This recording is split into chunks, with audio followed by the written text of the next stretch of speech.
We can't hear you.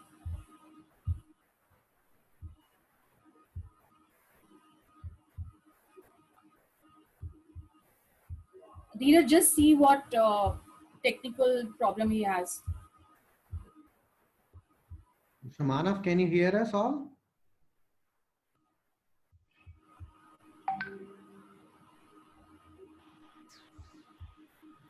Yes, Manavji, please start speaking. Can you hear me? Yes, now we can. Okay, thank you. Sorry for the Yes, audio. please continue.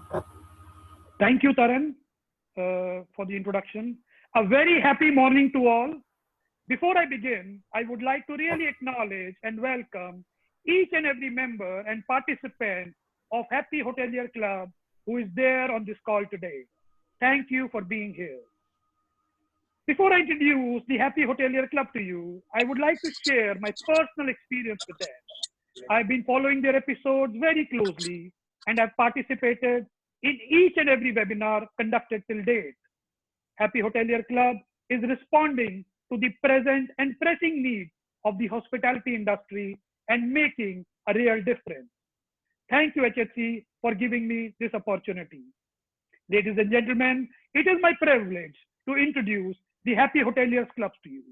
Happy Hotelier Club was conceptualized in January 2020 and is the brainchild of three very passionate people who have come together with the purpose of bringing hoteliers on a common platform for communication, exchange of ideas on industry-related issues, and new trends and practices. It's a perfect platform for any hotelier to come together to interact, share, and rediscover his own self. Our vision statement is to be the world's first and best platform for hoteliers to provide happier ways of networking, learning, exchange of ideas, and even career insurance. I would like to now introduce the amazing people behind this venture. Mr. Ashish Gupta is a very passionate hotelier with operations as his core specialty. He has served brands in India and America. He has been part of the pre-opening of JP Green's Golf and Spa Resort and instrumental in the launch of the Grand Prix in India. He has also contributed to various food and beverage establishments. Mr. Ashish Gupta, the Chief Operating Officer. Hi, happy morning to all. The next introduction is about Mr. Dheeraj Agarwal. Mr. Dheeraj is a strategist and an IT expert with a rich 18 years experience and is a backbone of the Happy Hotelier Club with his amazing managerial and leadership skills. Mr. Dheeraj Agarwal, the Chief Technology Officer. Hi, a very happy morning to all of you. I would now like to take your time to introduce Ms. Tarandeep. Taran has over 20 years of experience in public relations, marketing, and advertising in hospitality, lifestyle, and luxury. She has held multiple brand launches in India, like the F1 Grand Prix in India, the Six Senses Spa, Papa John's, to name a few, along with launches of very high-end luxury and real estate projects in India. She was also heading the PR and marketing division for the India representative office for destinations like Canada, Holland, Philippines, and Ras Al Khaimah. She runs a branding and marketing firm called Uplifto and a PR firm called Samman PR. Ms. Tarandeep, our Chief Demonstration Officer. Good morning to everybody. Ladies and gentlemen, I would now like to introduce our very distinguished panel for this episode of Happy Hotelier Club. The first introduction is Mr. Naresh Kumar Kalia, who has a 24-year-long career which started from the Park Hotel and then moved on to the Grand Hyatt Hotel in New Delhi, moving on to Park Royal, Imperial Hotel, and Shangri-La Hotel. For the last 13 years, he has been working with Lemon Tree Hotel Limited as General Manager Materials and has opened more than 28 hotels across India, including property sizes up to 480 room hotels. He is also responsible for setting up the systems, operational requirements, imports, and dealing with customs and DGFT departments for compliances related to importing various materials for the project. Mr. Naresh Kumar Kalia. My next panel speaker I would like to introduce is Mr. Vibhuti Prasad Sinha. Mr. Sinha is an MSc in microbiology and a qualified senior management professional with nearly 23 years of experience and has headed the quality compliance with organizations like Nerula, Mother Dairy, Amul, and TajSATS, to name a few. He has headed the SGS laboratory at Manesar, where he was responsible for laboratory testing, inspection, factory assessment, and compliance audits of food products. He's an expert in quality compliance, including FSSAI and other requirements, ISO 22000 food safety and management systems based internal and external audits, apart from vendor development, inventory control, cost management, technical data analysis, training and product development. Welcome, Mr. Vibhuti Prasad Sinha. The next panelist I'm introducing is an auditor and an amazing trainer. Mr. Achint Kakkar is an alumni of IHM Pusa, who started his career from the Park Hotel and has a journey of over 20 years with the experience of various cruise lines. He has been instrumental in setting up a food and beverage operations at the New Delhi International Airport. Mr. Achint is a certified auditor and a profound trainer in various quality control management systems and processes. He has trained and set up food safety and quality management systems at the Park Hotel, the TajSATS, Sky Gourmet, Oberoi Flight Catering, the Lalit, and including manufacturing industries like Shakti Bhog, Rice Units, Ruchi Soya, to name a few. Welcome, Mr. Achint Kakkar. The final panelist I'm introducing is a very distinguished chef, Chef Sudhir Arora. Chef Sudhir Arora has an experience over 25 years in the culinary field. He has been associated with brands like Leela Hotels, the Grand Hyatt, the ITC Group, and with the Oberoi Group, where he was taking care of flight catering operations for a period of 14 years and is now in the airport food retail industry. He has exposure to all forms of food service operations, research and development segments, including retort packaging and other similar fields in food technology. Welcome, Chef Sudhir Arora. I will take a moment to introduce our episode partner, Aroma Logistics. Aroma Logistics provides alcohol-free and environment-friendly disinfectants for the hospitality industry. We are grateful for your support for this episode. Thank you, Aroma Logistics. To reiterate my discussion panel, Mr. Naresh Kumar Kalia will be heading the discussion regarding supply chain, Mr. Vibhuti Prasad Sinha, expert in quality assurance, Achint Kakkar, auditor and trainer, and our distinguished chef, Chef Sudhir Arora. I would like to start with you, Chef Sudhir. Chef Sudhir, I had seen a report in the newspaper a few weeks earlier regarding an incident of a pizza delivery person, which really baffled the entire industry. Chef, what do you make out of it? I mean, there is a lot of conversation which happened. We had, a lot of discussions. Can you please throw some light on this? Yes, as we all know that about that pizza delivery guy who was found infected with corona, he met about 72 families. All those 72 houses, all those 72 families were quarantined. Additionally, another 17 people who were in touch with him in his workspace, they were actually quarantined in the government quarantine facility. So it was a small thing, one small time player who just did not follow procedures, did not follow the practice of, temperature taking or social distancing or things like that. And just for one small careless mistake, so many people had to bear the brunt. It was just not the quarantine or the families who were inconvenienced. Whole industry got a lot of backlash, and for example, the take-home delivery orders were reduced to just a mere 10% of what they were a couple of days before the incident was reported. A lot of restaurants closed down, and if you know, this guy was a small-time one-outlet player, but the brunt was felt by Domino's, Pizza Hut, McDonald's, everybody. They had to run a huge marketing campaign to win their customers back. So it's just not a small player who's hurt by this. There's the entire industry who felt that. Got that. Thank you, Chef Sudhir, for explaining the incident. So what I really get is, what is the kind of impact that we are looking at in the industry? And the second part is, what I'm really getting present to is that this is going to happen, and it is not that this is the new normal. This is normal, and it is not new anymore. True, So that's true. And what is the kind of impact that the F&B industry will be looking at basis these kind of incidents if they happen in the future? So like you rightly said, it is the normal. It is not the new normal, but it is normal now. We have to follow those precautions. We have to be careful. And the impact of such incidents which happened, which we discussed just now, are immense. So it compromises the safety of the customers and employees. Of course, it does, because all those guys get exposed. After that, it's a huge loss of revenue to the industry, to the people who are actually not at fault, but they get the brunt of such a thing. It's a high cost of winning back the customer. Like McDonald's, Pizza Hut, Domino's had to run a huge marketing campaign, TV ads we saw on social media. They had small videos that how safe they are.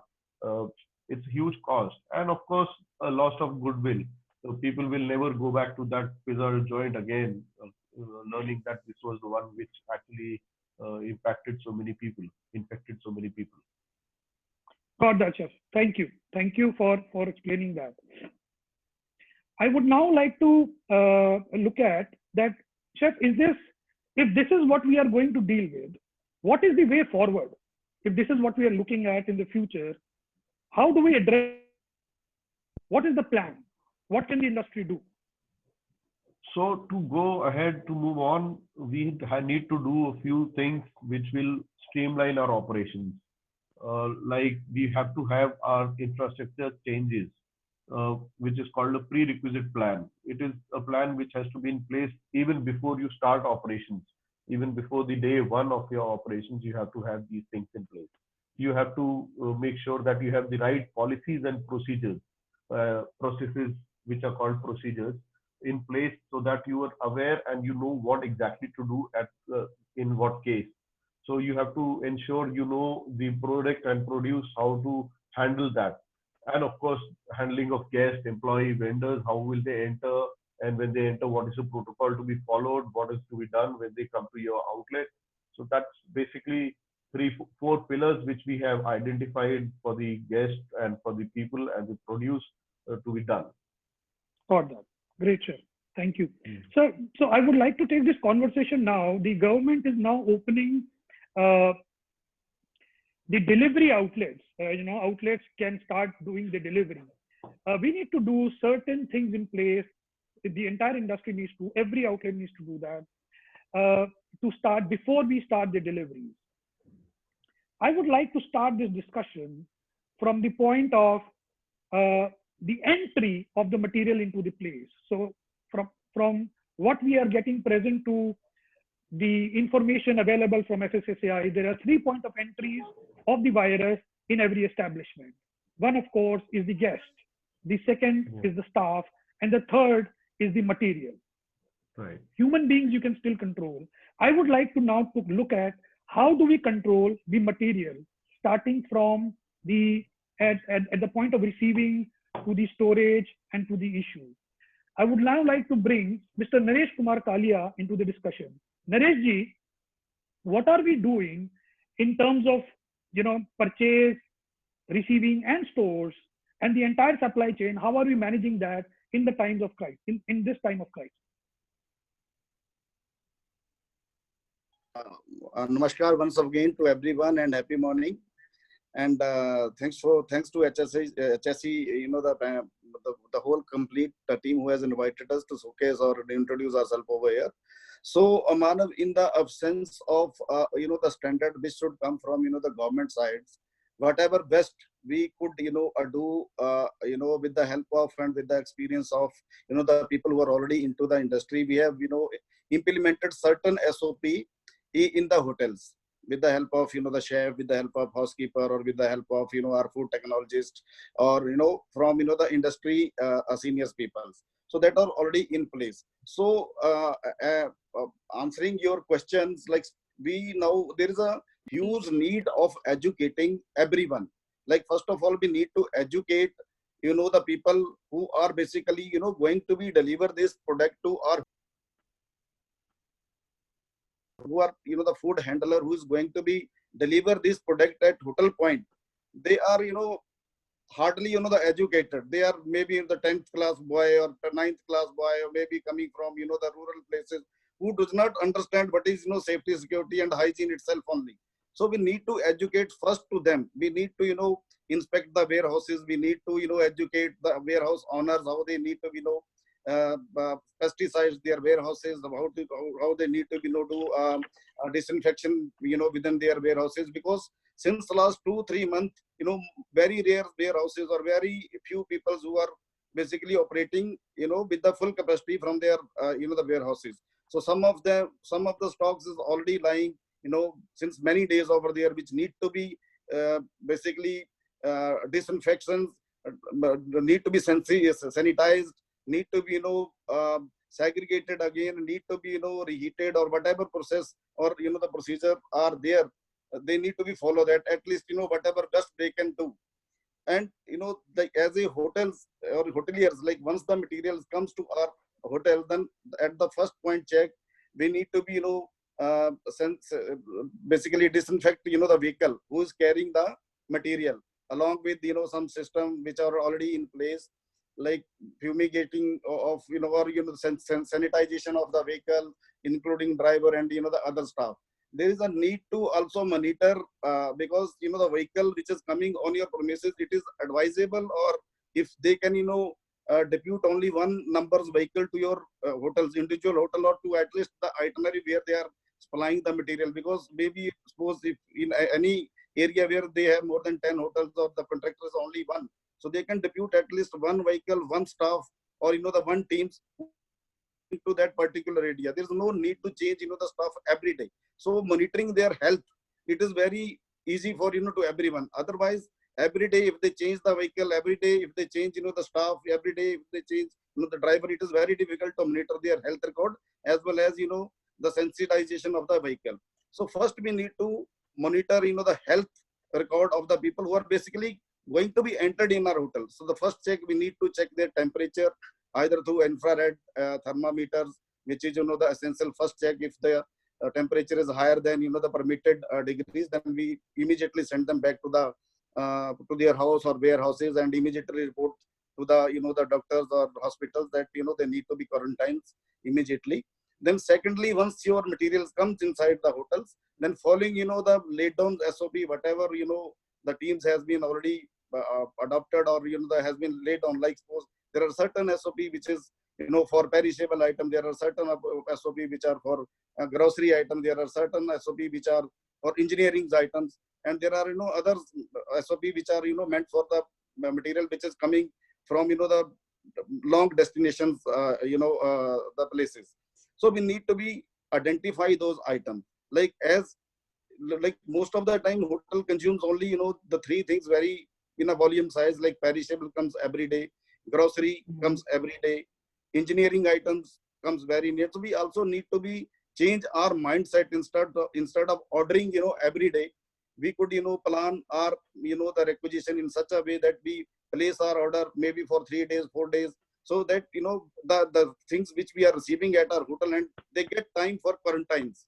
Like suppose if we are receiving a grocery product, then at least if there is a designated place where we can keep those material for at least maybe 12 hours to 16 hours or within the permitted period times. So at least first point of time, we can quarantine that product before even entering into the stores. So we must, wherever like we have a space, or if we could implement these product practices, we should do this the exercise for grocery product. At this first quarantine space we need to be create in the hotel itself only.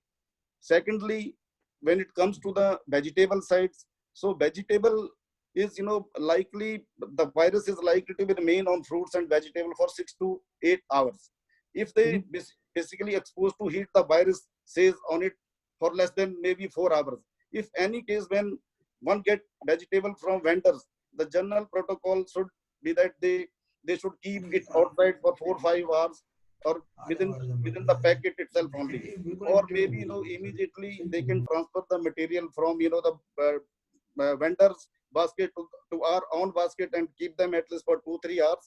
you know do not weigh them, then give the the vegetable time at least for some period for quarantine. So this would only happen once we plan everything in advance. It is not there should not be no emergency requirement.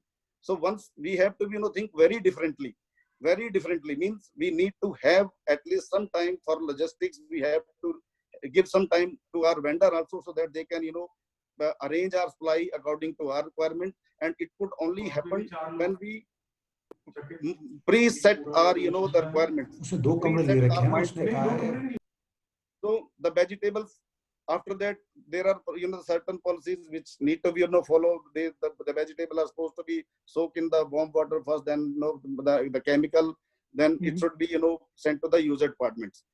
Secondly, the even the processed or the raw vegetables should not be mixed with the processed vegetable, it to avoid the contamination of the products.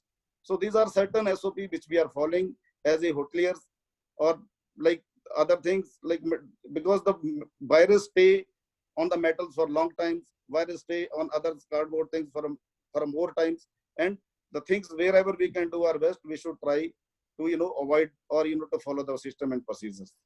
Thank you, Naresh ji. I would so you have taken us through the different materials, and what I'm gathering from your conversation is that different raw materials are to be treated differently. Groceries are to be treated separately, perishable to be treated separately, meats to be handled separately. Yes. I would now like to bring our QA expert, Mr. Sinha. Sinha sir, what else needs to be done at the supply chain and at the purchase, receiving and storage to make sure that we are 100% compliant, to make sure that we do not have this contamination? I would like to say that whatever said by chef and Mr. Naresh, it is in compliance, and we should use the sanitizing agent as approved, either with the hypochlorite or with the hydrogen peroxide, but the suitable to the perishables, and all the food items in the like groceries, as suggested by Mr. Naresh, it should be quarantined before being used and moved into the kitchen or the store. So these are the two things. And apart from that, all the handlers should be well aware with respect to our fixed SOPs and the PRPs, so that there are least contamination if happens. Got that. Thank you, Mr. Sinha. I would now like to bring Achint. Achint, Mr. Sinha has said that we have to work as per SOPs. How do we go about setting this up? How do we go about training our team, making sure that this actually is delivered on the ground? Achint?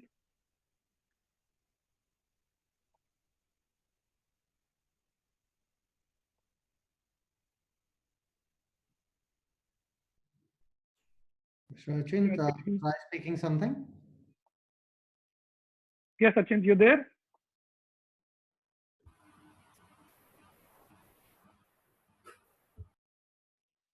Okay, so we will wait for Achint. Whenever he comes back, we will take this up with him. Chef, coming back to you, we have now looked at the processes in terms of the receiving area. The material has come in, they have been treated differently as per SOPs. Now what? Now it goes into our stores? So when we receive, I want to add one thing. Just like Mr. Neeraj said, quarantining of vegetables may not be possible at all times. It has to be sanitized using hypochlorite or hydrogen peroxide. Once vegetables are sanitized with contact time of 5 to 8 minutes, depending on what vegetable it is, they are safe to be consumed and safe to be brought into your organization. So once they are inside our store, like the quarantine of groceries done, and like when we've already done the outer cartons removal, that has to happen at the receiving, before the receiving actually, before your these products enter your premises. So all that has to be, precautions have to be taken. The people who are handling are supposed to be wearing PPE, that is a lab coat, so that your clothes do not touch the cartons and they do not actually come inside with the same clothes. So lab coats have to be worn, gloves, masks, all those things have to be worn. And once this stuff is inside your store, the process is that we will send a requisition to the stores in advance. Nobody is allowed to get inside the store except the storekeeper. The storekeeper collects all the requirements in one basket or a trolley and keeps aside for the relevant person to come and pick up. So we have to define timelines. We have to, like we have about 36 outlets at the airport and we have one main store. So we have to define timelines. It's maybe possible that some things we will have to just take in 2 days stores at one go. So that way we'll have to define that, okay, main kitchen comes at 10 o'clock, the other kitchen comes at 12 o'clock, somebody comes at 1 o'clock. Like that times we'll have to define, and then so that there's a social distancing and there's no crowding at the same place. Those small things which we'll have to do. Once that stuff is handed over, there are different processes to be followed at the kitchen entry level. You Once the stuff comes to kitchen, it has to be again decanted from the original container into the kitchen containers which are sanitized and which are clean.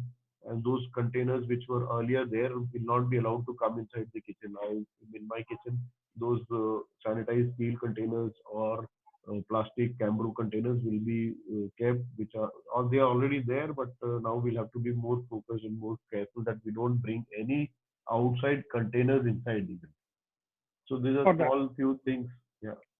Thank you. So what I'm understanding from this entire conversation for the receiving process is that we look at vendor management in terms of Yeah. taking their temperature. We are looking at sanitizing the material. We are looking at sanitizing the people who have brought the Yeah. material, including the Yeah. vehicles in which it has come. Absolutely. So we have where you are putting a process. Hello. You are putting a process in terms of issuing it to at different times from the store to different departments or different outlets. How do we handle this, Nareshji, at the vendor times? You know, we have huge problem of all vendors landing at the same time. How do we plan this? So we need to be, identify, or we need to give them a slot wise, the timing. Suppose, if there is a perishable item, then they should, reach, maybe, early morning, or if there is a dairy product, then they can, even reach, like since our old days, we were supposed to receive our dairy product even 4 o'clock, the 5 o'clock, it's supposed to be received by, the security department earlier. So even I think we have a suggestion, instead of receiving our material, the daytime, if we could, start our evening shift also. So at least whatever material we received in the evening, they get some time also for quarantines and as well as for sanitization also. Early morning, the people can, start using it, and then we can, make a difference, or we can create a slot also in between, deliver dispatch or receiving the materials. So if even there is no traffic, in a daytime, if you place the orders, if you stuck in the traffic, your vehicle sometime, stuck or, caught by some people or some, so if we start receiving or we start, doing a night shift, maybe, all material will be received in the evening. So starting from your vegetables, starting from your, the grocery, or not even grocery or perishable dairy product, at least, some stuff you can receive it in the evening. So that can get, sufficient time for, breathings or, segregation in terms of, processing, for doing, sanitizations and, keeping them to the stores or keeping them at least for, some kind of a process with cleanliness or something else. So we need to be think very differently. It is not like that, like we follow, the same way what we were following earlier.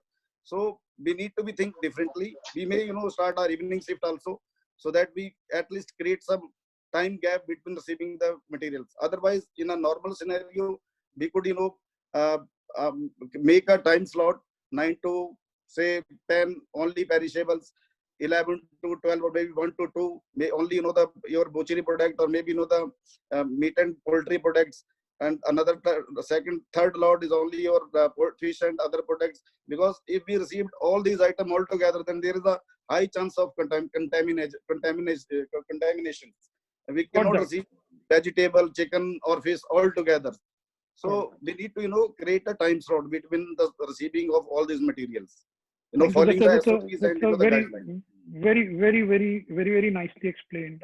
I would like to now bring in Achint. Achint, you are someone who makes SOPs. You are someone who trains people into setting up processes. How do we get this down to the each and every person, the last person in our team? Hi, good morning, everybody. I hope I'm audible now. Yes, you are. Okay. What I understand, from this whole scenario is there is this risk of corona that we are all talking about at the moment. From different point of views, we've got different standards that we work on in different organizations. Let's talk about, when I talk about quality, so these standards have been primarily put in place for any organization to make sure that their business is sustainable, so that there are no hiccups on their way. It's just like something like we're facing right now, where we've seen that the businesses have been stopped completely for the last 2 months, and we have to look at ways of getting back into business. So we have to always be ready for these kind of scenarios, is what we're talking about. So it's not necessarily, when we talk about, it's just the food safety aspect that we talk about. We are also looking at making ourselves more sustainable. So when we talk about quality management system, it talks about a scenario called a risk analysis. So you do a risk analysis.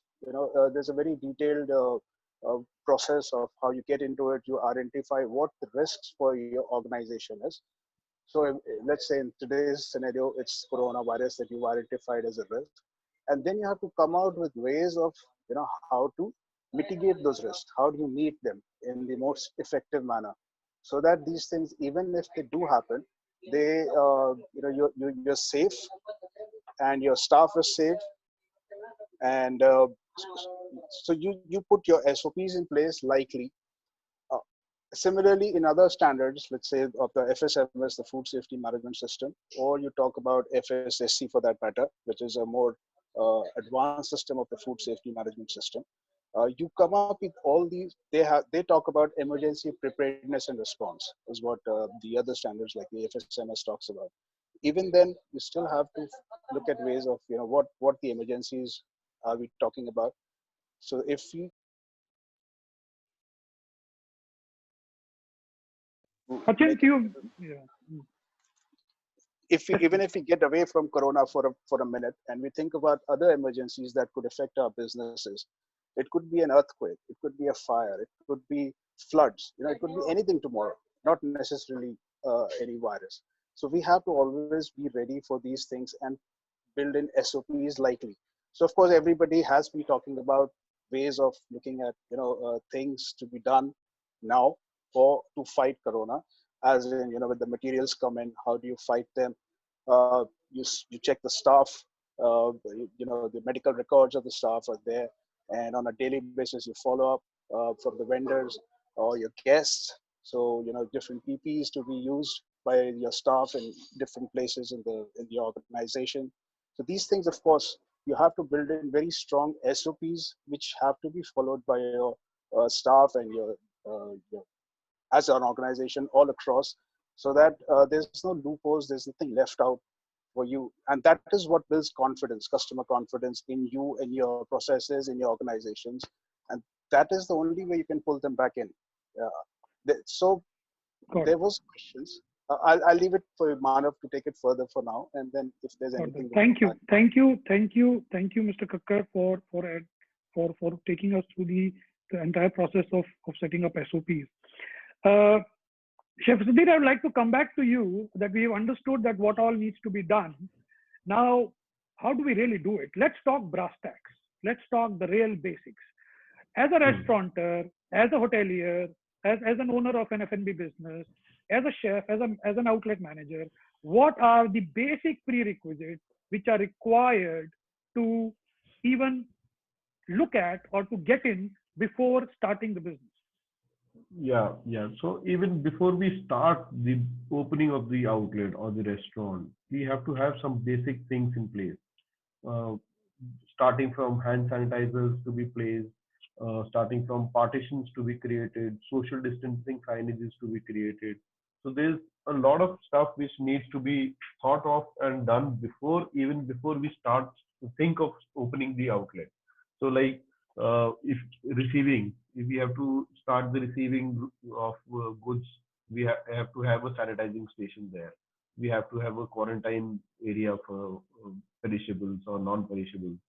When we bring it to warehouse, we have to ensure that nobody is able to enter the stores. So just one entrance probably, or block that entrance. Sanitizers at different places. And if they are wall mounted, very good, because then they'll not get misplaced. Uh, Untouchable, not to be touched, contactless sanitizers, maybe battery operated or something like that, foot pedal operated, things like that. Then after that, in the production areas, you have to have a social distancing kind of thing. You have to ensure that they're not too crowded, kitchens are not too crowded. The same guy is not going back and forth doing so many things and touching so many other people. So that we have to work on the menu that way. We have to curtail our menus, make sure the mise en place is limited, and the guy who's at the counter or at one station does not run around for things. So that is prerequisites we need to have. We need to have uh, sanitized containers, baskets, sanitizing stations. So there's a lot of work we need to do before we go and start the outlet. Checking your fridges, like now they've been closed for almost 2 months. You've got to go back and check your fridges. There'll be a lot of stuff which has gone bad.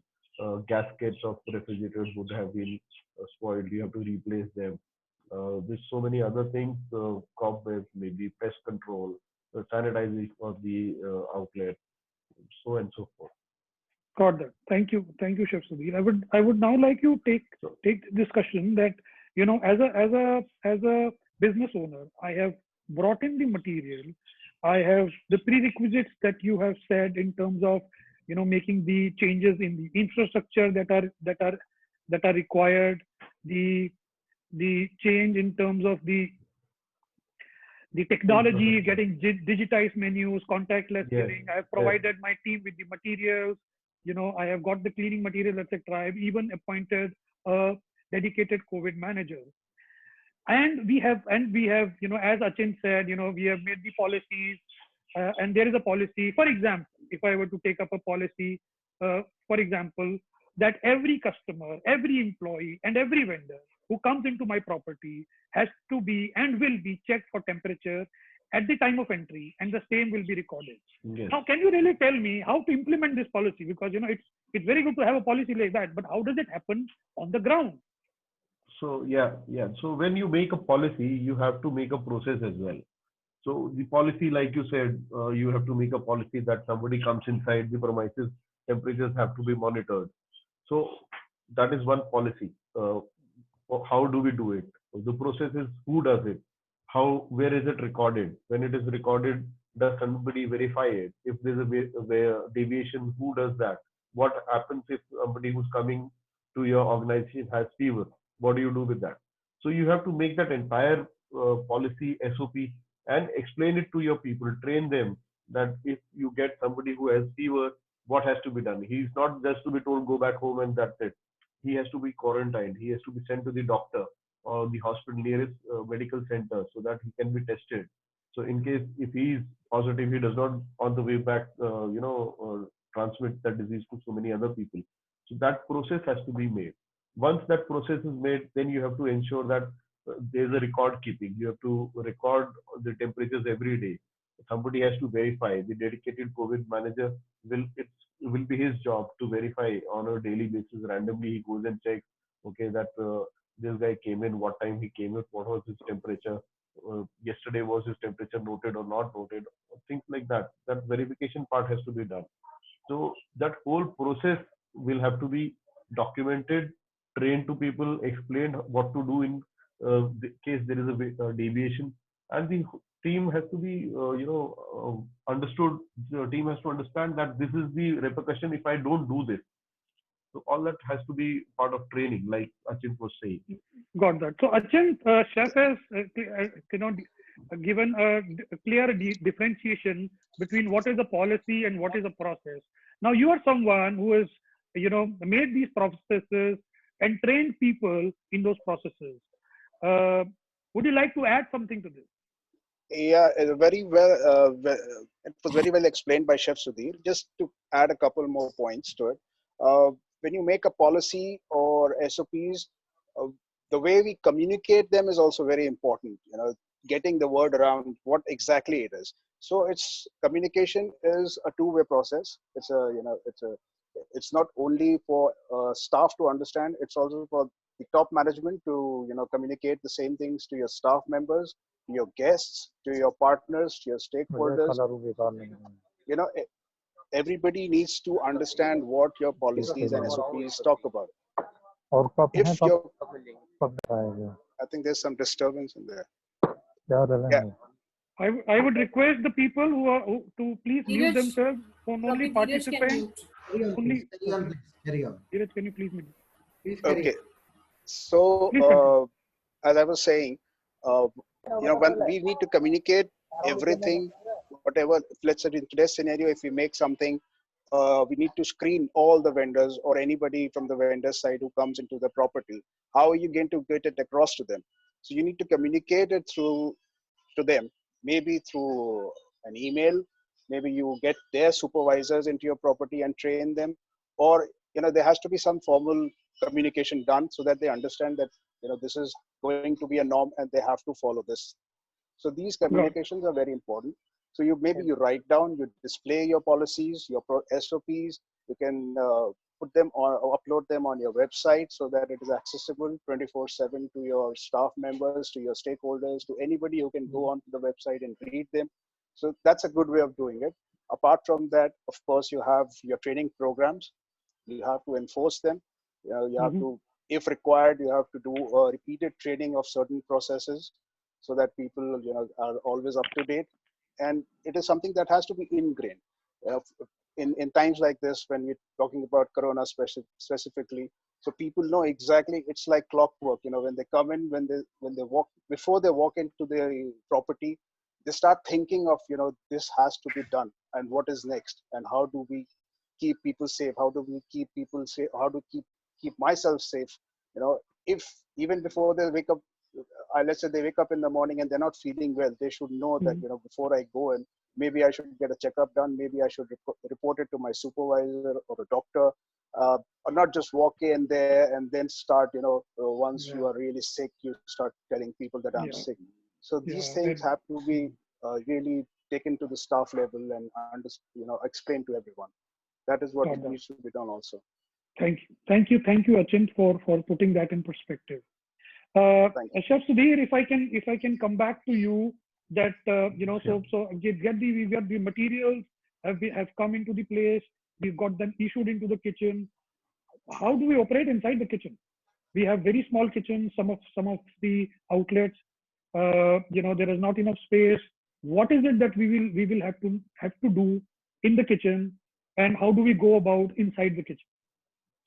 So first step when we start operating would be that we look at a menu. Instead of having 500 items in a menu now, we will have to just maybe do with 40, 35, 30, something like that. So that cuts all the excess items which may not be actually selling. You just wanted to have them on the menu because they are good to have or something like that. So you have to plan that your menu should be now specific to only high sellers. So that will cut a lot of items which we don't actually need. It will save a lot of space. It will save a lot of mise en place to be done. And of course, it will save a lot of people who are to be employed. If you have 500 items, you may have extra people doing all that mise en place. Now only 30 items, so you have much less mise en place. So that is the first step.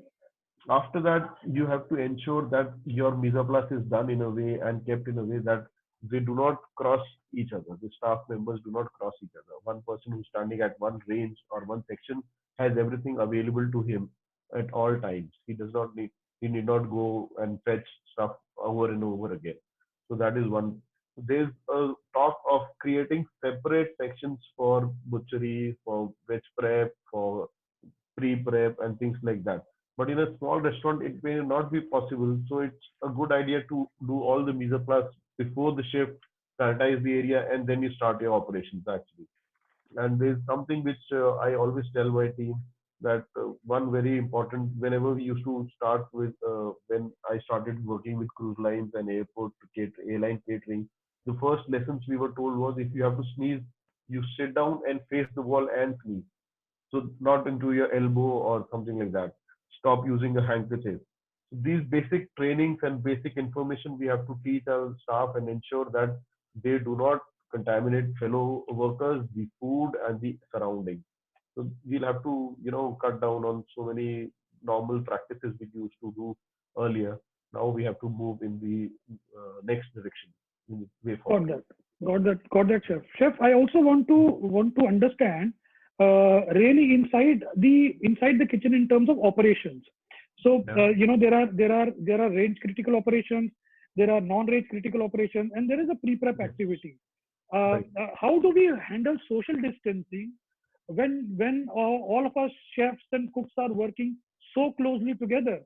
In fact, there are few dishes which in a dish, unless the pan has gone through few hands, it doesn't get completed. How do we now segregate So- and do social distancing inside the kitchen? Yeah, so like I was saying that you have to cut down on your menus. You have to just keep, high sellers, top sellers only, and you have to make sure that all your mise en place prep is done before the start of actual operations. So that will ensure that your prep is done before and the area is sanitized. The person who was responsible for doing the prep is now free to go or do something else, and he'll be back in his station. There's no movement back and forth.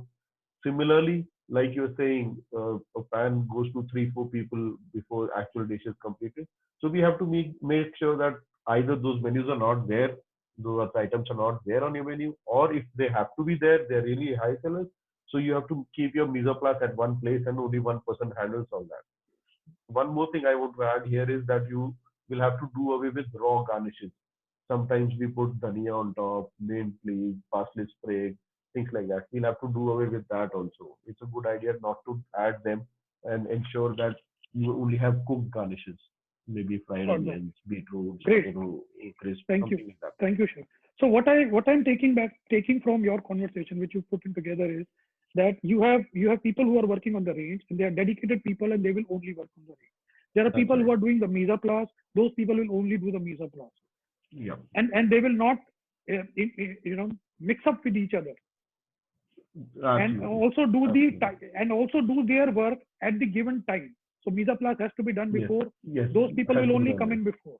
People who are Yeah, going to do the cooking, they only come in when the cooking is required to be done. right. So we have Right. less space in for Yeah. kitchens which are really tight, where they cannot have social distancing. They can manage this in Yes. this fashion. Got it. So Chef, in I this, have a I'll just want to add one more thing here. Now, with this all this thing happening, there's a new thing which is coming up that you buy your cut vegetables or your gravies from outside, and you just do what productive work is supposed to be done in your kitchen. Instead of peeling onions and garlic in your kitchen, you buy that stuff from outside, which is peeled and cut and ready to use. So it cuts down on a lot of space, cuts down on a lot of manpower, and on a lot of mess as well. got it. Thank you. Yep. Thank you. Good. Thank you, Chef. Chef, in the kitchen, everybody or in the entire premises, everybody is expected to wear a face mask. Absolutely, yes. Yes. So guest-facing people will have to wear a face shield as well, the visor kind of a thing which we see nowadays. Specifically, who are talking to guests or meeting the guests for our operations, we have to wear a mask. Inside the kitchen, all times everybody has to wear mask. Hot kitchen, they will not have to wear gloves. Pre-prep team, finishing team, packaging team will have to wear gloves, mask, obviously headgear, everything will be has to be done. Got that. Mr. Sinha, you are the expert at quality, and then I will bring in Achint. Whatever has been discussed with the chef, anything you would like to add in the systems and processes that he has explained? I agree to chef. The major worry will be the handling of the butchery and perishable items. So right now, the present scenario, it is the chilled and the frozen items both are being procured and being used in the menu. But means I am very skeptical about that using a single product, either it is a frozen or it is the chilled one, so that SOPs and the thawing process will be followed. And second is the movement of people inside the kitchen. So it can be demarcated so that the movement of, suppose one line is for the onward and second is the for outward, so that the movement can be curtailed. Practically, it may not be possible in all scenarios, but it can help. Third is the isolation of the, as suggested by chef, all the different, so the different persons for mise en place and the cook, they can be separated with the suitable headgears or with the aprons, so that they can be isolated and identified easily on the soft floor. For that, anybody else can take this up as well. There is a concern in terms of how for how long will the virus stay in terms of the kitchen. Chef, if we cook it, to what degree, what happens at sub-zero temperatures, is it stable, is it unstable? So yeah, I'm not an expert of microbiology, but I'll just answer it as good as I know. Cooking any food beyond 72 degrees is 65 actually. We cook it at 272, but beyond 65 is good. And freezing it at -18 to -22 is again good. Freezing will not kill the bacteria, but it will slow or it will reduce the growth of bacteria. So it extends the shelf life of whatever we've stored. Cooking obviously kills the bacteria above 65 degrees. So if you're cooking something in the kitchen, we have to make sure that it's heated to the right temperatures, it's cooked properly. And after Yes, cooking, absolutely well said, Chef Sudhir. We totally get it that cooking at certain temperature kills the bacteria and the virus. However, we also have a concern from one of the participants. Does the chilled and frozen food also get impacted by the virus? So Ashish, the virus that is highly unstable on most surfaces and most temperatures. So for example, if there was an employee who was on his bike coming to the outlet, if by any chance there is any contamination on his shirt and he's riding a bike at 40 kilometers per hour, he can be rest assured that the virus is not there at all. It is highly unstable.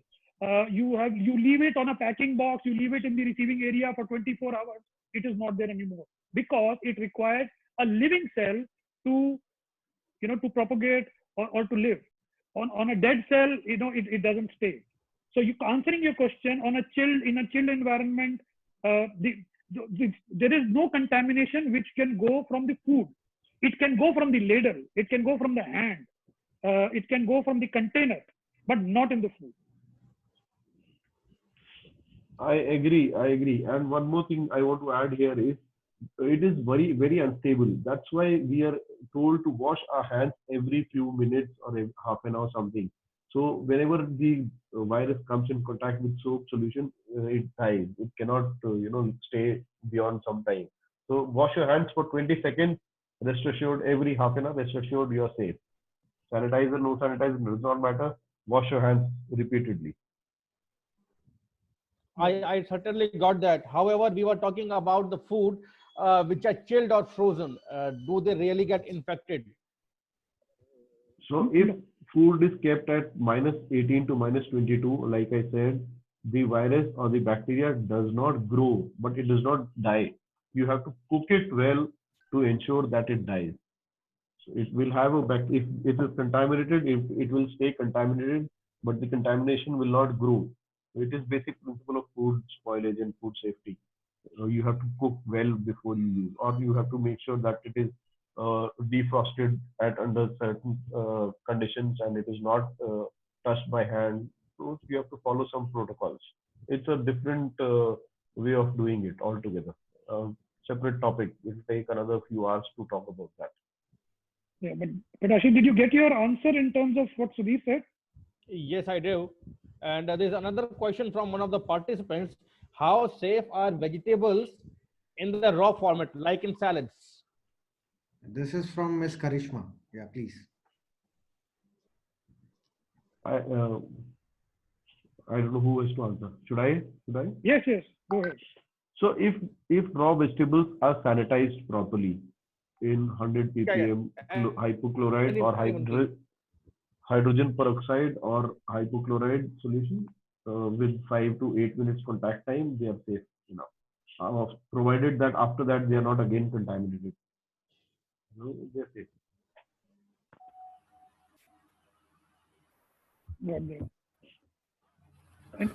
Mr. Sinha, would you like to add anything else to that?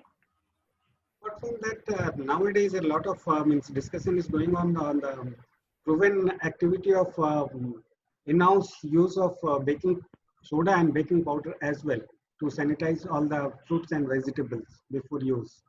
That can also be used as a suggestion. Yeah, true. That's right. Mr. Naresh, is there anything else that you would like to add before I move forward?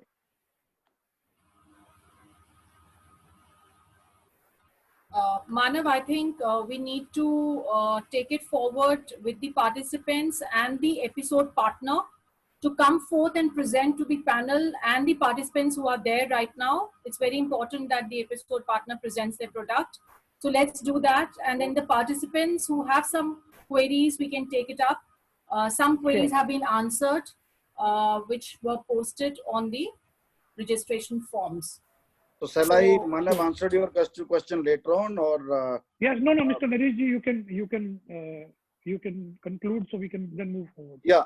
So see, the whole industry is passing through, its worst time. We need to, see also, the pocket-friendly product. Wherever the hotel industry is, cutting their salaries, reducing their staffings. So whatever best we can do, Desi, Atmanirbhar, we should try to do it our own self also, rather than opting, something from the outside. So whatever best we can do in-house, by adopting, the best policy, best procedures, the best experience, through our experiences, we should try that, thing first, because hardly there is any business. The hotels are doing 10% occupancy. Nobody is going to be entered in the restaurants for next 2 to 3 months. So we have lots of time, to implement all these SOP system in place. So we need to do something in-house, with the pocket saving products. Thank you, Naresh ji. I would now like to invite Dheeraj to present our episode partner and take the discussion forward. Over to you, Dheeraj. Thank you. Thank you so much. At this point of time, I would request Mr. Sushil from Aroma Organics Limited, who is our partner for episode. So let's hear from him straight away. And after that, we'll be taking the questions from our audiences. And there will be an open networking session after that, where you can exchange a lot of business. So over to Mr. Sushil. Thank you, Dheeraj. Hi, everybody. This is Sushil. I am representing Aroma Organics, and I will be discussing about the product Durox LR3 for your disinfection needs. So to begin, Durox LR3 is an accelerated hydrogen peroxide for surface disinfectant needs, and which is on a food grade basis. So it has a food grade certification, so it is assured that it is completely safe for use. Dheeraj, how can I move the slides? Okay, I'm doing it for you, sir. Okay, thank you. So Durox LR3, why is it a need of the hour? So as we all are aware that COVID-19 is a global issue that has come to our indoors, as many of the hoteliers and restaurants are facing it indoors more than the outdoors right now. So how can we cope up with this is that disinfect and sanitize the whole situation, whole surroundings. And as you all can see the map, the upward trend of the virus growing up. So how does accelerated hydrogen peroxide work? Uh, we all are aware that COVID-19 is a virus that sustains on both animate and inanimate objects, be it human or be it objects. So in order to kill the virus, hydrogen peroxide is applied on the surface or in the way of fumigation or in the way of spray or say mopping. So what hydrogen peroxide does to the virus, sorry, my mistake, it is called accelerated hydrogen peroxide. Simple hydrogen peroxide is not potent enough. So I would say accelerated hydrogen peroxide. Accelerated hydrogen peroxide disrupts the complete structure of the virus, making it vulnerable to this accelerated hydrogen peroxide, and it does not stay alive on the product, be it human or be it the object, say even vegetables, including wooden surfaces and furnitures. So Durox LR3, it's basically a composition of surfactants which are safe on food, which have food grade approvals, and it is also a synergistic blend of hydrogen peroxide, which increases its virucidal potency and cleaning performance widely. And the main part of Durox LR3 is that it is completely safe as it decomposes to water and oxygen. Yeah, to give about the manufacturing information is that this product is manufactured by Thai Peroxide Limited, which is a Thailand-based company. It is a joint venture between Evonik Germany and Aditya Birla Group India. We are glad to inform you that we are the sole distributors of this company, of this product in India. That is Aroma Organics Limited are the sole distributors for this product in India. And to give you some confidence about the product is that currently this product is being used worldwide and including Wuhan, Thailand, Japan, and Vietnam, to name a few. Also, this product is like globally priced, so you can have, it instills a bit more confidence about the product in you. So the key points about the product is that it does not have any form of alcohol. It's versatile and ready to use. You can use it on any surfaces you want to disinfect.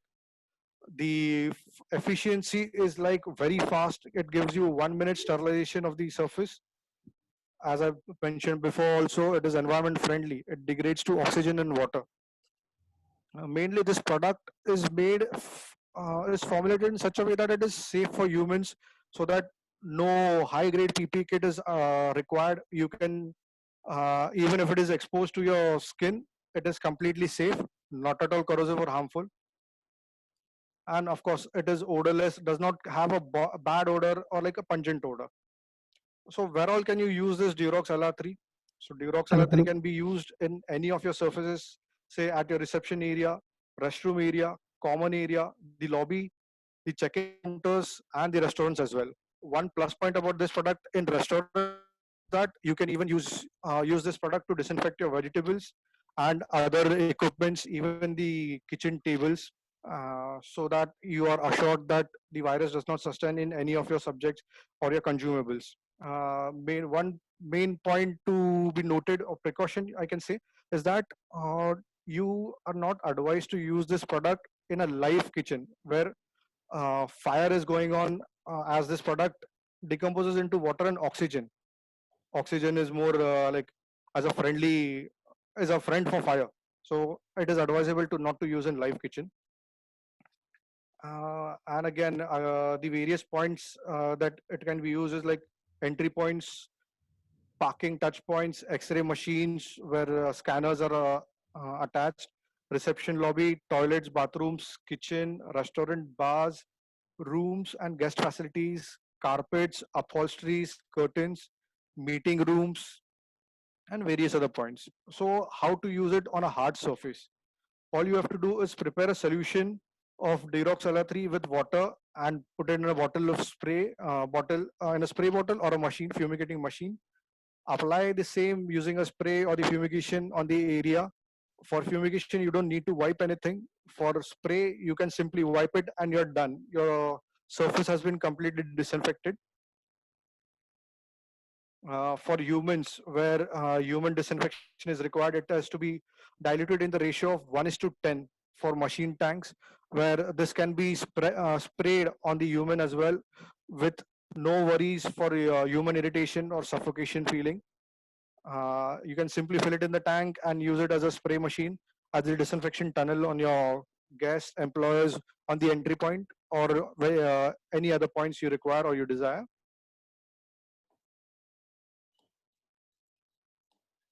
Next slide, please. For mopping, again, you have to make a ratio of 1:5 and mop it on the surface, and you're done disinfecting. That is how simple the application of this product. There's no requirement of heavy machinery or like complex structures or equipments in order to disinfect your surface. It's as good as like take it, make it, use the solution, apply it, and you're done disinfecting. So again, for disinfection of fruits and vegetables, we can use this product in a ratio of 1:6. Mix it in a water or make it in a spray bottle as well for the vegetables. You can simply spray the vegetables or dip it or soak it in the vegetables, and it is advisable not to soak it for more than 2 minutes, as the disinfection takes place within 2 minutes itself. You can keep it up to 10 minutes, but it is advisable. So like in order to like cope up with the time consumed, you can use it for a maximum of 2 minutes as well. That is recommended and allowable. This product has been recommended by National Environment Agency, Singapore, due to its environmental friendly and eco-friendly nature. And Center for Disease Control has also recommended it because of its virucidal nature, and it is approved that it kills the coronavirus or COVID-19, as you say. It is endorsed as the most efficient coronavirus anti-coronavirus agent, and it is also approved by it is also certified by FDA internationally. Here are the partners. We, Aroma Organics, our contact points are mentioned over here, and our marketing partners, Adhunik Rasayan. You can contact Mr. Siddharth Jain for the same, and his partner, Mr. Deepak Dugal. That will be all. Thank you, everybody.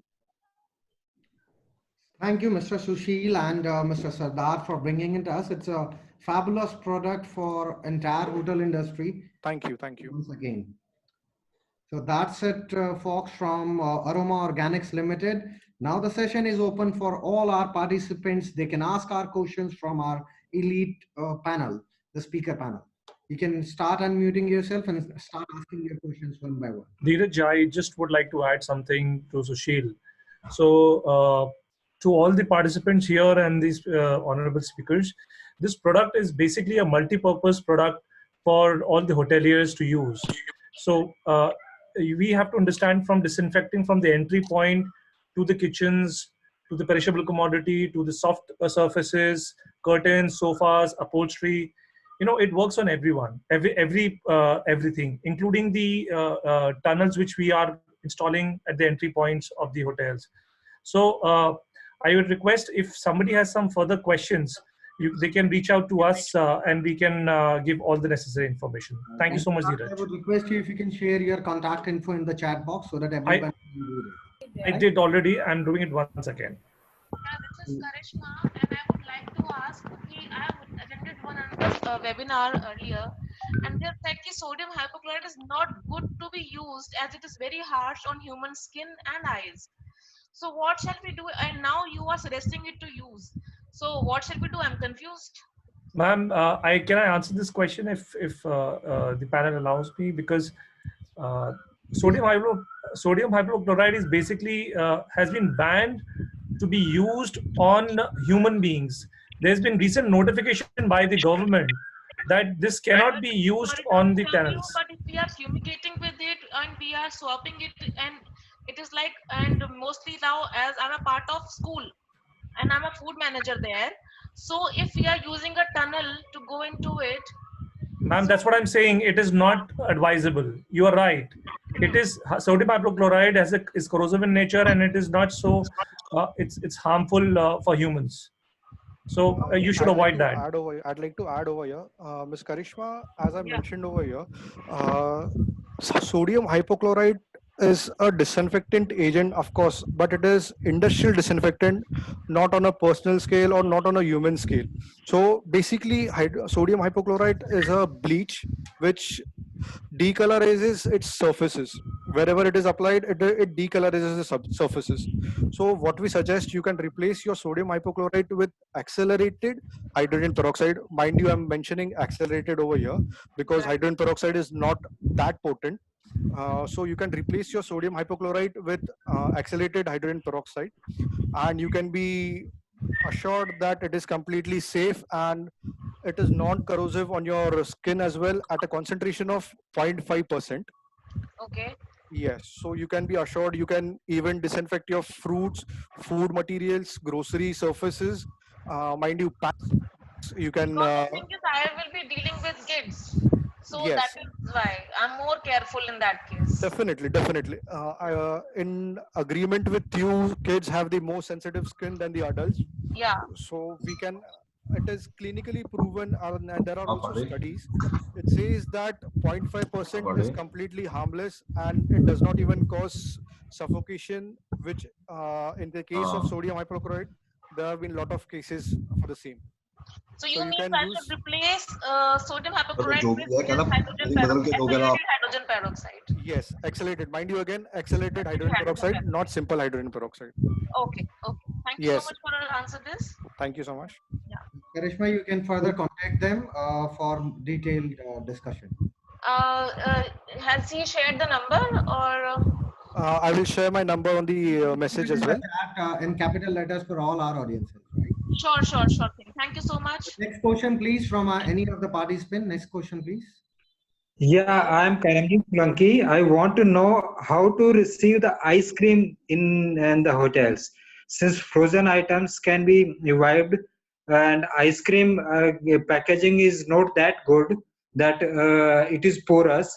So is any process for receiving the ice creams? Definitely. Very Chef Sudeep, practical you question. can take over that. Chef Sudeep. Hello. Yes. So ice cream is supposed to be received at -22 degrees.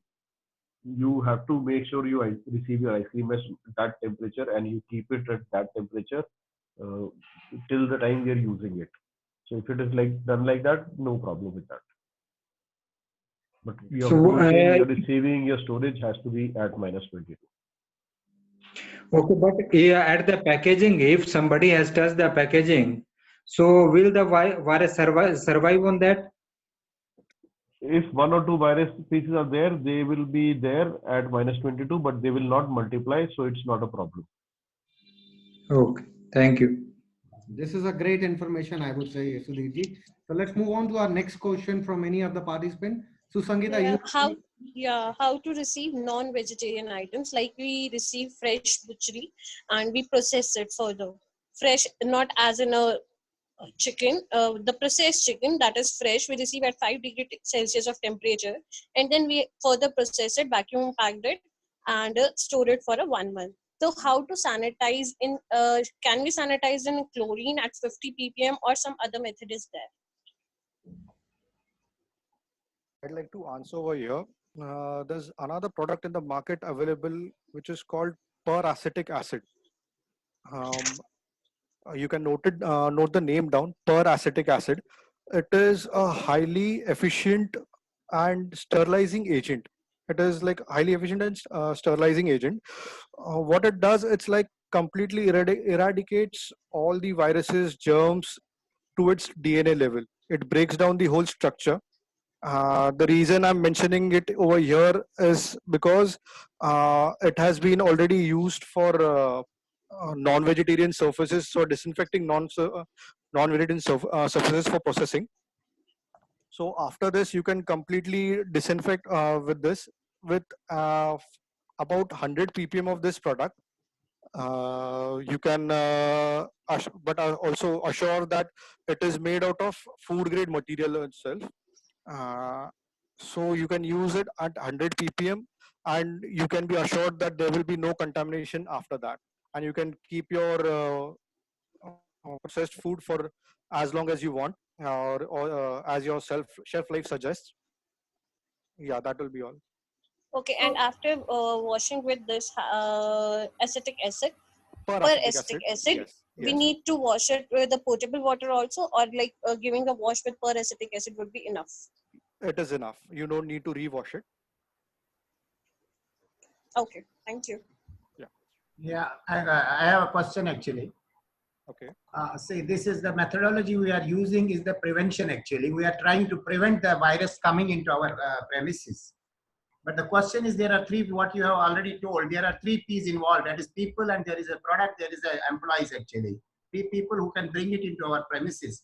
You tell me, when guest enters, you can just take a thermal temperature noting, nothing else can you do. He is coming to a restaurant, he is sitting in your restaurant. You don't have anything with you that you can make out that he is totally infected with this virus or anything.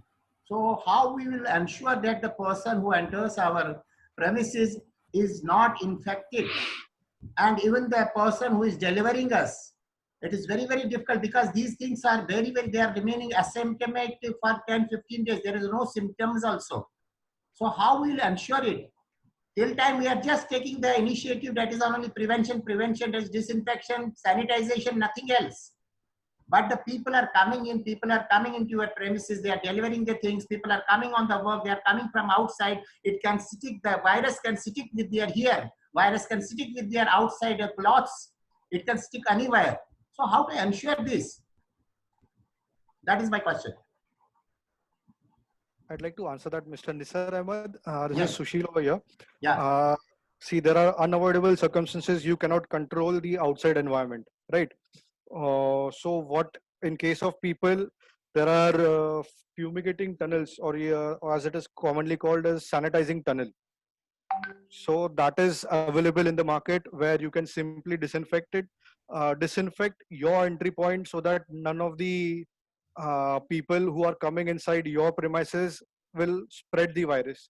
And of course, it is mandatory to wear a mask, so that uh, it doesn't spread from an internal of a person to the environment. So mask is like definitely suggested, but for the outside purpose, outside area surfaces, you can completely be assured that accelerated hydrogen peroxide can help you being confident that the spread is not there. The reduction Sushil, of spread. one small request. If in the chat box you can just put the notes there for everybody, because Sure. everybody wants to know, and Sure. that can be, documented. Sure, I'll do that. Question from Mr. Balwant Singh Garia.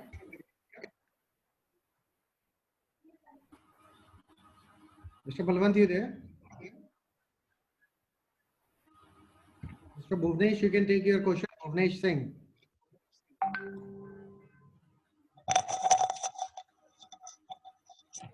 Mr. Dheeraj, I have a question. This side, Satish Govindan. I would like to ask, is the sanitizing panel, what Mr. Sushil has advised, is the sanitizing panel is allowed by a government? Yes, there has been a board called Center for Disease Control, and as well as there's a national accredited laboratory in Pune, as well as a college of which I'm an alumni. It is called UDCT. It is a chemical engineering college, and it is quite known in the whole India. They have provided a joint report that disinfection panels, or as it is commonly known, the sanitizing tunnels, are effective if you use a proper disinfectant, and it is to be in the mist form or in the fumes form. It's either mist or fog form. If it is like in a liquid form, droplets, it is not very effective as it is only locally. as it is only local application. It has to be a mist or in a fog form. My question. I would like to thank add. you. I would like to add to that question again that there are international certifications already in place, including FDA approvals and industrial approvals, and we have also will share all the necessary reports, studies, scientific reports, and approvals if you allow us to share on email. Thank you. Also, one thing, one of the participants have put a question regarding guest service areas, delivery processes. Just wanted to inform that our next episode on 22nd is going to be addressing all that. So that's episode as a continuation of this particular episode, 9.2 on 22nd, same time. So I think this question can be addressed there. So be a part of it and we can give you the answer on that.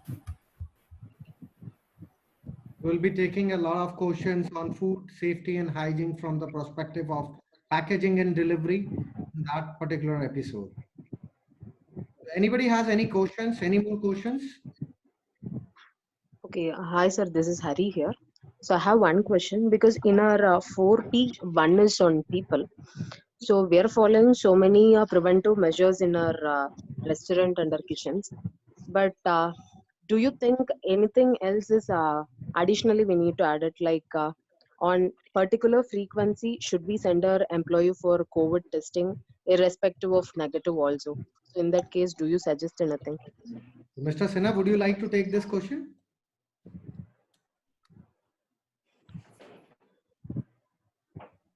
Mr. Sinha, you there? He's on mute.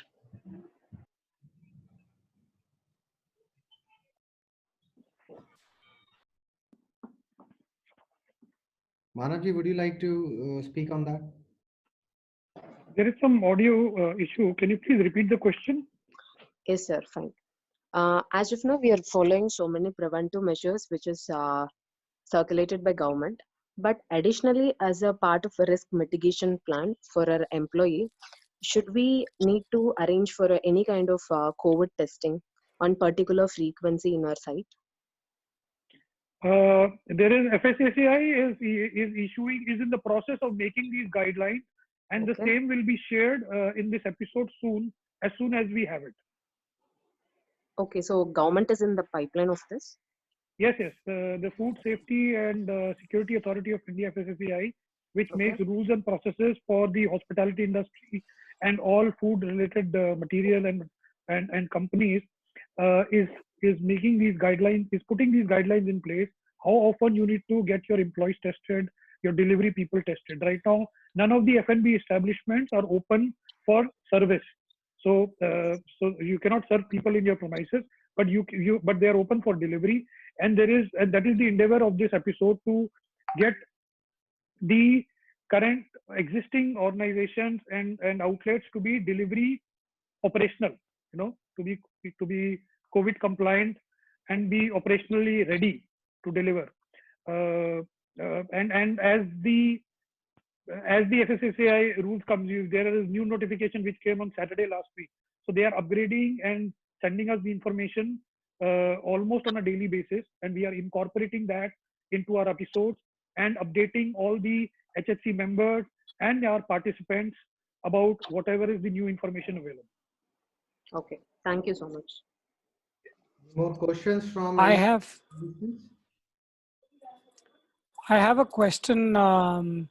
Just one question, that how do we receive ice and other frozen products, like we do the French fries and cheese, which are pre-packed? How do we receive that? As in, is there a disinfectant we can use for it, or? We have already discussed it several times, Mr. Ronak. But Nareshji can answer this. I think this question has been already answered by Chef. Like the frozen product is received to be, at certain temperature, 120, at the same temperature, it should be stored in the walk-ins, and further, so it is totally safe. So ice, nobody is using ice from the outsides. Every hotels are, having their own ice machines, which they are making from RO mineral waters or RO water. So if there is a need of using ice cube from outside, then the same way it should be, received as we are receiving our frozen product. Because it is always coming in the vacuum pack, the polythene or maybe in the PPE polythene bag. So I guess Mr. Chef Sudhir Arora mentioned -22. Am I right, Chef? -20, yes, -22. That's right. That's right. So one more thing I want to add here. Somebody said no French fries receiving French fries. So you will always get them in carton boxes. So you have to discard those carton boxes outside your receiving area. Don't allow them to come inside. Take the frozen packets, put them in your bins, sanitized bins, and then immediately transfer to the freezer. So it will be safe that way. So very well said, sir. At this point of time, I would, request one of our esteemed participant, Mr. Sanjeev Agarwal, who is into the products, electrical products, and a lot of his products is, supplied in the hotels. This is a real-time case study. Would like to invite Mr. Sanjeev to speak 2 words, because he has been infected from COVID-19 recently, and he has recovered and with us today. So let us hear from him that, how exactly we can take care of COVID-19 situations. And Sanjeev ji, मैं request करूंगा कि आप please हमारे सारे audience के साथ share करें अपना experience. Thank you Dheeraj ji. Sir, क्या मैं हिंदी में थोड़ा इजी रहूंगा, बोल सकता हूँ, या इंग्लिश में? हिंदी में ही बोलिए सर, प्लीज। सर, सभी को नमस्कार, और सभी के साथ मैं एक्सपीरियंस शेयर करना चाहूंगा कि अपने बारे में भी सर थोड़ा सा बताएं, अपने प्रोडक्ट्स के बारे में, and then you take it to. Sir ठीक है सर, मैं इंडस्ट्रियल इलेक्ट्रिकल गुड्स में डील करता हूं। बेसिकली हमारा जो हम प्रोवाइड करते हैं वाटर प्रूफ इलेक्ट्रिकल सॉल्यूशंस।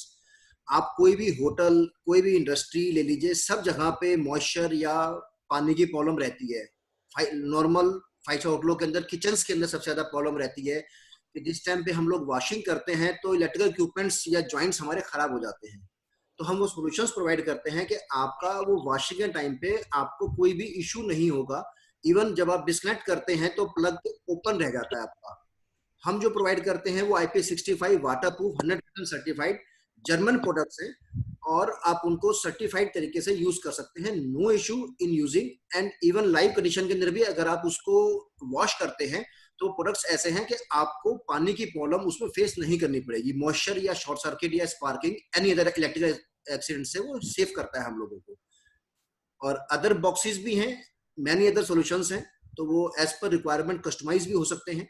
तो जैसे आप लोग चाहें हम लोग उसमें आपको प्रोवाइड कर सकते हैं, और वी आर ऑथराइज्ड। सर, अब आप जरा बताइए, बिकॉज सब लोग वेट कर रहे हैं आपको सुनने के लिए, क्योंकि आप उस सिचुएशन से निकले हैं। मैं उसी पे आ रहा हूँ मैडम। सर, लास्ट अभी 2 मई को मैं कोरोना पॉजिटिव हुआ था। तो मेरे को कोई सिम्टम्स नहीं थे, ना बुखार था, ना और एनी अदर कोई इन्फेक्शन मेरे को नहीं फील हुआ। जस्ट फॉर जनरल मैंने उसको टेस्ट कराया था, क्योंकि हमारा एक दोस्त जिससे कि मैं 10 दिन पहले मिला था वो कोरोना पॉजिटिव आया था, तो इसलिए मैंने अपना टेस्ट कराया था, और बाय चांस कि मैं पॉजिटिव निकला और मेरे को कोई इशू फेस नहीं करना पड़ा। कि सिंपली इसमें एक्चुअली कोरोना के कोई भी वैक्सीनेशन नहीं है, इसलिए हम लोगों को पुरानी अपनी आयुर्वेद पद्धति के हिसाब से हम लोगों को अपने आप को क्योर करना पड़ता है। जैसे कि 15 दिन के लिए हम आइसोलेशन में भेज दिया जाता है, तो मैं अपने घर पे ही अपने आइसोलेशन मैंने अपना फॉलो करा सारा एज पर डॉक्टर एडवाइस। और जो हमारा सिस्टम है गर्म पानी पीने का, या काढ़ा पीने का, गरारे करने का, या आपका स्टीम लेने का, और व्यायाम करने का, अनुलोम विलोम व्यायाम करने का, या ब्रीदिंग एक्सरसाइज करने का, तो वो सब मैंने प्रॉपरली फॉलो किया। तो उससे मेरे को कोई इशू नहीं आया। डॉक्टर ने मेरे को गाइड किया था कि भाई आपको बुखार आ सकता है, खांसी हो सकती है, तो उससे घबराने की या टेंशन लेने की जरूरत नहीं है आपको कहीं भी। और बुखार अगर आता है तो 100 डिग्री तक डॉक्टर जैसे मुझे गाइड करा कि भाई 100 टेम्परेचर तक आपको कोई दवाई ले लेनी है। 100 से ऊपर जाता है तो सिंपली पैरासिटामोल 650 mg की मैं ले सकता हूँ, और वो 6 घंटे बाद में रिपीट कर सकता हूँ। तो मुझे बीच में 4-5 दिन बुखार आया, और लास्ट 11 मई से मैं कोई बुखार या इन्फेक्शन नहीं हुआ दोबारा, और मैं बिल्कुल ओके हूँ। राइट नाउ गवर्नमेंट से भी मैं फ्री हो चुका हूँ। और इसमें हम लोग जो इसको मैंने समझा है कि सर इसमें हम लोग पैनिक ज्यादा हो रहे हैं कोरोना को लेकर के। कोरोना कोई बीमारी या कुछ भी नहीं है, just like a simple flu, cold या कफ। कोई भी आदमी इसको लेके पैनिक ना हो, परेशान ना हो। सर किसी को भी अगर हो जाता है तो हमें घबराने की जरूरत नहीं है। सिंपल हम डॉक्टर्स की इंस्ट्रक्शंस को फॉलो करें, अपने आप को क्वारंटीन करें, आइसोलेट करें, जिससे कि घर में दूसरे आदमियों को ना इन्फेक्शन फैले, और हम बड़ी इजीली इससे ओवरकम आ सकते हैं। मतलब हमें कोई डरने की या घबराने की जरूरत नहीं है, कैसे भी और कहीं से भी। तो सभी से रिक्वेस्ट है कि आप लोग, कोरोना एक महामारी के रूप में पूरे वर्ल्ड के अंदर फैला हुआ है, तो इसको हम लोग एज अ बीमारी ना ट्रीट करके हम लोग इसको एज अ सिंपली ट्रीट करें, तो ये हमारी जो थिंकिंग पावर है उससे हमारी विल पावर स्ट्रांग होगी, विल पावर से हमारी इम्यूनिटी स्ट्रांग होगी, इम्यूनिटी स्ट्रांग होगी तो हम इससे इजीली फाइट कर सकते हैं। तो कोई भी आदमी प्लीज इसको लेके परेशान ना हो। मैंने इसको पता नहीं फेस करा है, मुझे एक दिन भी परेशानी नहीं आई, क्योंकि हम अपनी इम्यूनिटी को बढ़ाने के लिए काम करें, ना कि हम कोरोना को सोच सोच के अपनी इम्यूनिटी को वीक करें। Thank you, Sanjeev ji. Very nice information because it comes straight from somebody who's really faced it. और आपने इसको फेस किया है, तो हमारा ये आपसे रिक्वेस्ट था कि आप सबके सामने आए, एक्सपीरियंस शेयर करें, because it's good for everybody. It creates a positivity around. So thank you so much, Sanjeev ji. I think that Santosh Anthony, Mr. Santosh, if you can unmute yourself.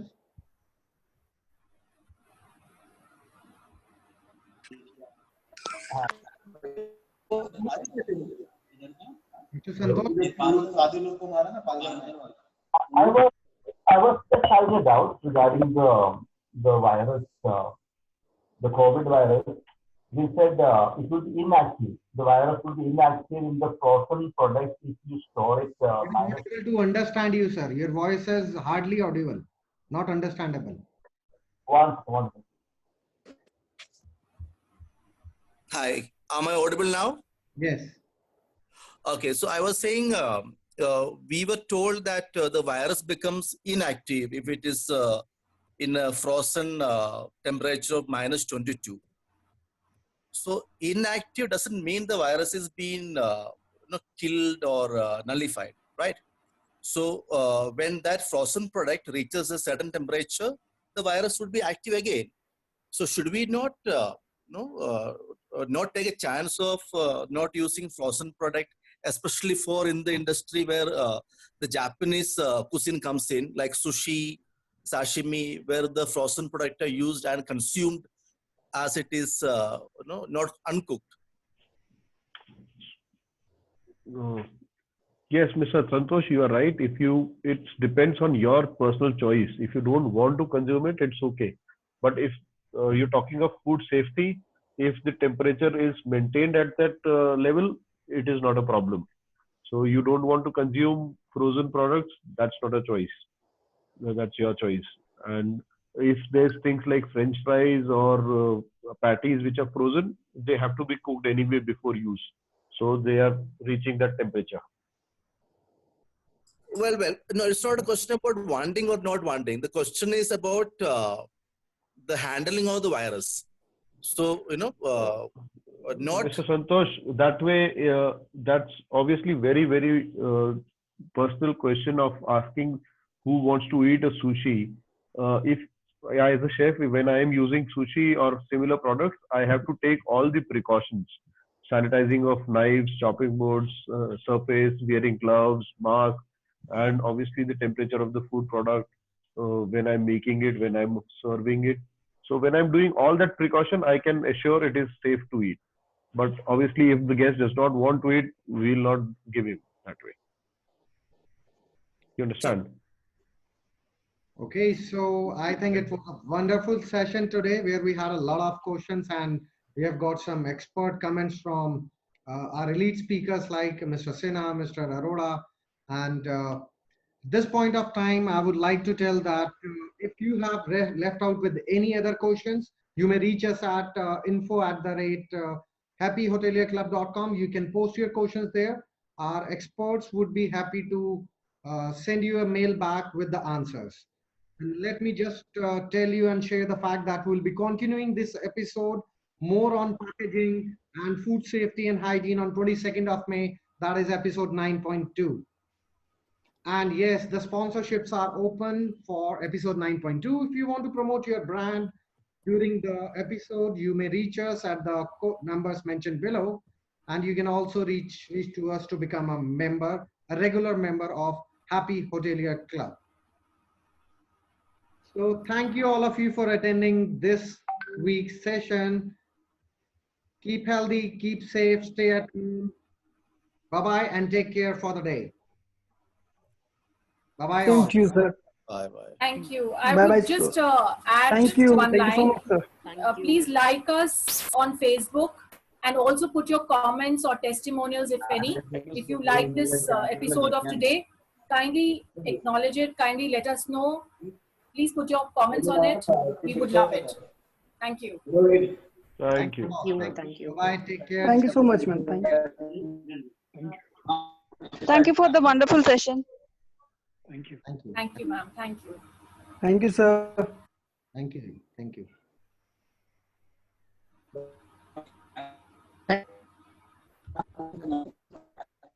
Thank you for the valuable session. Thank you, Sir Sudhir and all experts. Thank you. Thank you. Thank you, everyone.